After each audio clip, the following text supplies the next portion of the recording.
Hello guys, and welcome back to my channel. So today I'm going to be doing a little bit of a chatty get ready with me. So I'm going to be doing this look and then ranking the songs from my favorite musical ever, Cats. Now I know Cats is a little bit polarizing. I don't care. It's my favorite musical. I love it. I've loved it since childhood. I've seen it twice on tour, twice in 1 year actually. And so yeah, today I'm gonna be ranking my favorite songs from my favorite musical. The reason why I wanted to do this one is because I wanted to set the stage pretty early on that I am a Cats stan. I love it. And so guaranteed to come back up. So if you wanna see how I got this look and then see my rankings for Cats songs, then stay tuned. I already went ahead and did my face and my brows and primed my eyes so we could just kind of move this along a little bit quicker.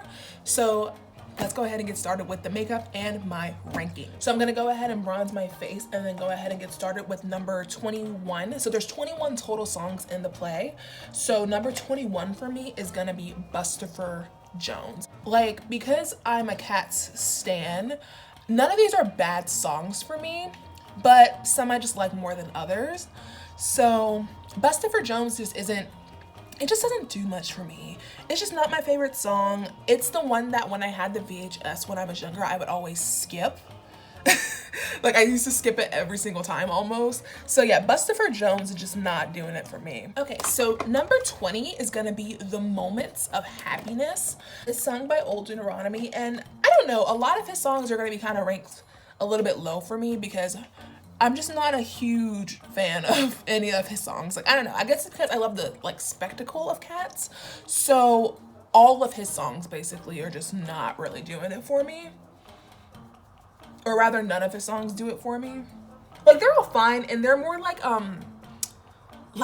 progression type songs. Like, they're songs with the sole intent of just like moving the plot along. Which, if you didn't know, Cats does have a plot. Admittedly, it's probably not the most obvious one, but it does have a plot. So number 19 is gonna be Journey to the Heaviside Layer. So that's the song that they're singing while, after they've chosen Grisabella to be the cat that's reborn into a new life. That's the song they're singing while she gets like, taken to the Heaviside Layer. It's a pretty short one. Yeah, there's not much to say. The next one on the list is gonna be number 18, and that's the ad dressing of Cats. So that's actually the last song in the whole play, so it closes it out. So it just doesn't really do much for me personally, and that's why it's number 18. So the next one's Growl Tiger's Last Stand / The Ballad of Billy McCaw.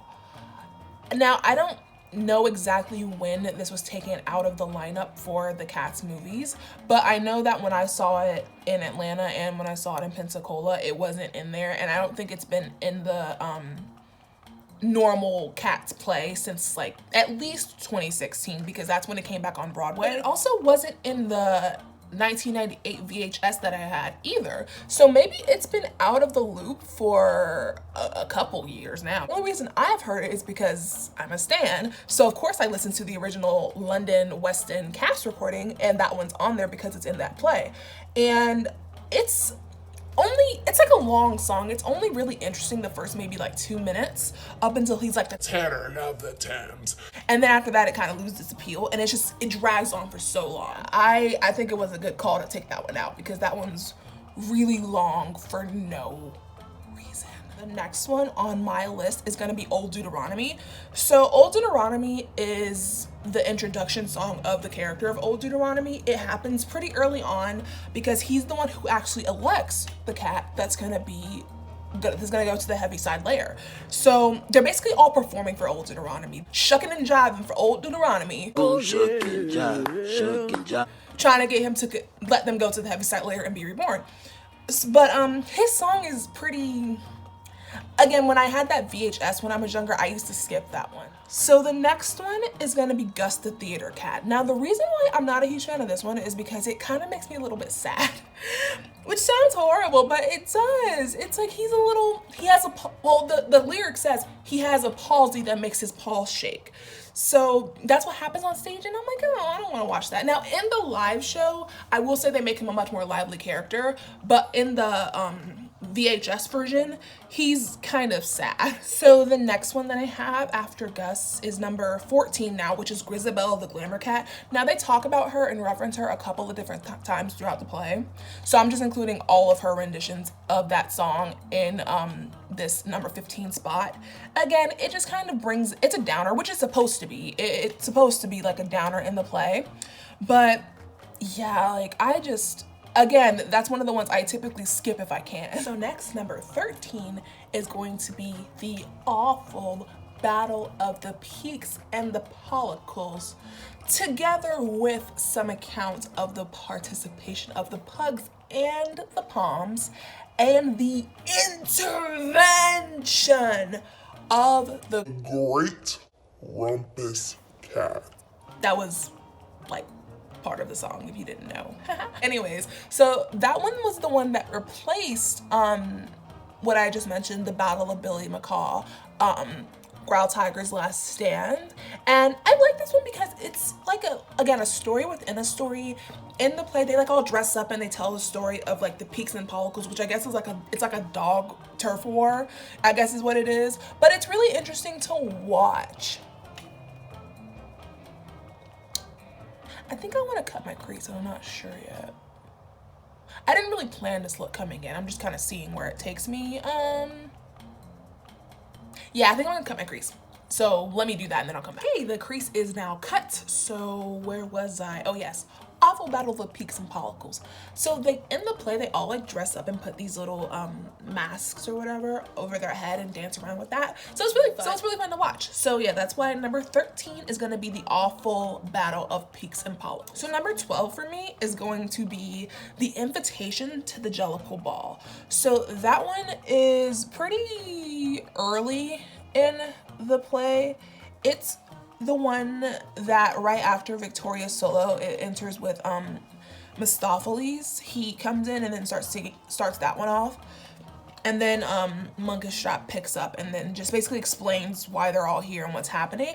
You know, it's all right. That's why it's kind of mid. It's all right, and it kind of just explains what it is and what it ain't is. So yeah, it's all right. I like that one well enough. And then the next one is gonna be number 11. So we're almost halfway through, and it's the Naming of Cats. So this one's funny to me because when I was in high school, I used to take my younger sister to elementary school. I used to drop her off in the morning, and I would, because I'm a stan, I would play this over my car speaker. And I remember her thinking, she's like, what is this? And then I told her what it is. She's like, it sounds like a cult. So I always think about that whenever I listen to that song. It kind of reminds me of her. The Naming of Cats. It is a little bit culty. It's very chanty. It's very drink the Kool-Aid-y, but it's number 11 for me. So now we're into top 10 territory. So number 10 is going to be Skimbleshanks the Railway Cat. I like the song, but the association for me with that one is the fact that it's right before Macavity comes out. And when I was younger, Macavity used to scare me. So basically I watched the movie enough to know that Macavity was coming. So it kind of, you know, it's one of those like anticipation sorts of things for me. So that one kind of does that, but the song itself is pretty good. So the next one, number 9, is gonna be the Overture. So it's right when it starts. It's like the and it's nothing but orchestra, but I think it's really well done. I have to tell this story. I'm gonna expose myself for a little bit. So like I've mentioned before in the video, I had the 1998 movie version on VHS when I was younger, and my mom will not let me, because she's gonna watch the video, she's not gonna let me live this down if I don't tell y'all that in the beginning they have these eyes, like that's the logo for Cats, is these eyes, these yellow eyes with people dancing inside of them. And in both that 1998 movie version and in the live play, they have the eyes like starting out during the overture that's by the orchestra. And when I was little, it used to scare me really bad. So I didn't watch Cats for a while because of that reason. And like I said, I just had to tell y'all that because my mom wasn't gonna let me not tell y'all that. But I'm not ashamed. It's part of my story, part of my journey. But yeah, it did. But on when it's live, it looks really cool. Okay, so I took a glitter and put it in the crease because of course I did, I'm me. So I'm gonna go on to number 8, which is gonna be Memory. Now, I know it may seem weird that I'm ranking it so low considering it's probably the most famous song in the play. It's probably the one that even if people don't know it's from Cats, they know that song.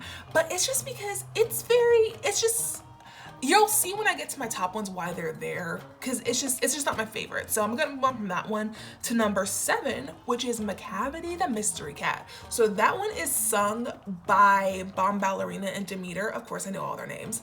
And it's like a smooth jazz kind of sultry number, almost Chicago-esque, if you will. So it's a like nice sultry jazz number that I didn't really appreciate until I got older and became a little bit more like appreciative of the music past the spectacle of it all. So I really like that one for that reason. It's really like sexy and, well, as sexy as humans dancing as cats can get. Number 6 is gonna be the Jellicle Ball. Now the Jellicle Ball is mostly a dance number. Like it's maybe 2 minutes of actual singing and then like 7 minutes of straight dance. So I like it because like the like what people can do, like they're dancing for 7 minutes straight. It's just like a feat in human skill. I love it so much. If you just look up the Jellicle Ball on YouTube, it's so much choreo and you just have to give your respect to these people because like they are dancers, like they are trained, like they really get out there and do their thing. I don't know if I like this. I might go into something else. Let me go actually search through what I want and then I'll come back, okay? Okay, so we made it into top 5. And that is gonna go to The Rum-Tum Tugger is a Curious Cat. A bop, pure fire. In the live play, they put like a lot of like other mannerisms in them and it's so fun. Like I'm never gonna stop talking about watching it live. Go watch it live because it's just the funnest thing ever. Oh my gosh. Anyways, so number 4 is gonna be the Old Gumpy Cat. Now the Old Gumpy Cat is a tap dance and I love tap dances. And so that's another one that's so fun to see live. As you can see, the ones I like the most are the ones that are more upbeat and more fun versus the slower ones because I'm a child, I need spectacle, you gotta keep my attention. I just put myself in the eye, Okay, so now it's time for number 3. Big number 3, my lord. Big number 3, my lord. So number 3 is gonna be Jellicle Songs for Jellicle Cats. It's the prologue, so it's the first full song after the play starts, and it's just a classic. Out of all the songs on the Cats discography, I listen to that one the most. Like on randomly, I just listen to that one a lot. So as I'm recording this is my current number 2 and number 1. So number 2 is gonna be Mungo Jerry and Rapaltiza. They're like the cat burglars and they do that epic double cartwheel in the song and I just love it. I love this place so much. I love watching it and I love watching them together. I went a little ham on the highlighter just now, so that's why I'm kind of just, you know, just kind of. So that would make my number 1 Mr. Mistopheles. Now I think Mr. Mistopheles is a fan favorite anyways, so he's also my favorite for now. He's like a tuxedo cat and he does magic and it's just so fun. Like I love it so much. So yeah, my number 1 as of right now as I'm recording is gonna be Mr. Mistopheles. So yeah guys, this is a completed look. I mixed these 2 greens together, one from Black Moon Cosmetics and one from Sephora to get this kind of get out my swamp green. But yeah, that's gonna be the end of this look as well as my rankings for the Cats songs. Let me know what your favorite song from Cats is, or do you think it's just weird and you don't like to play at all? Let me know that too. As always, you can find me at Deja Vu on Instagram, at Deja Vu 2 on Twitter, and then you can follow my podcast, Grossly Overqualified, anywhere podcasts are found. And so yeah guys, thanks for listening to me talk and simp for cats for however long this video is, and I will see you guys next time. Bye.